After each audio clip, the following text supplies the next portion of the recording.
मित्रांनो, स्वागत आहे तुमचं व्हिडिओमध्ये. सगळ्यात महत्त्वाचं, आज मी तुम्हाला मायक्रोरायझा या विषयावरती बोलणार आहे.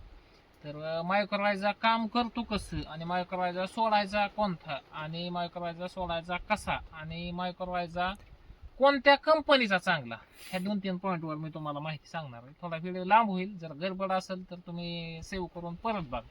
पण महत्त्वाचा पॉईंट काय माहिती आहे का, मायक्रोरायझा ही आपल्या पिकासाठी अत्यंत महत्वाचं आहे. कारण काय होतं, फॉस्फरस जे आहे का ते आपल्या मातीमध्ये आल्यानंतर येऊन पडतं, विल्ट होऊन पडतं. मग त्याला फोडून बाहेर काढण्यासाठी आपल्या पांढऱ्या मुळीपर्यंत फॉस्फरस पोहोचवण्यासाठी मायक्रोरायझा महत्वाचा. फॉस्फरस पिकाने घेतला तरच पिकाची हाईट, बुंदा चांगल्या प्रकारे हेल्थ होऊ शकते. तर त्याच्यासाठी मायक्रोरायझा सोडणं अत्यंत महत्वाचं आहे आणि गरजेचं आहे. तर मायक्रोरायझा चांगला कोणचा सगळ्यात महत्वाचा, आता तुम्हाला सांग. सगळ्यात जर चांगला म्हणलं तर मी आजपर्यंत घेतलेला अनुभव याच्यावर सांगणार आहे.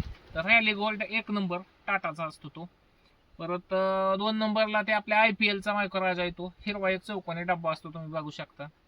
तर सगळ्यात भारी रिझल्ट मला आजपर्यंत रॅली गोल्ड आणि IPLचा आलेले आहेत. ही 2च पर्याय वापरा.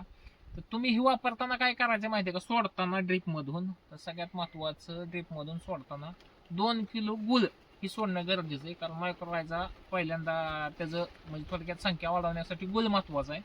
आणि 1 तासभर गुळामध्ये, त्याला तास ते 1.5 तास गुळामध्ये भिजायला ठेवा आणि नंतर आपल्या केळीला सोडा. ज्यावेळेस तो मायक्रोरायझा ड्रीप मधून आपल्या शेतात येतो त्यावेळेस तो थोडक्यात पांढऱ्या मुळीशी कॉन्टॅक्ट करून, पांढऱ्या मुळीला मजबूत करून आपल्याला फॉस्फरस उचलण्यासाठी, अपटेक करण्यासाठी मदत करतो.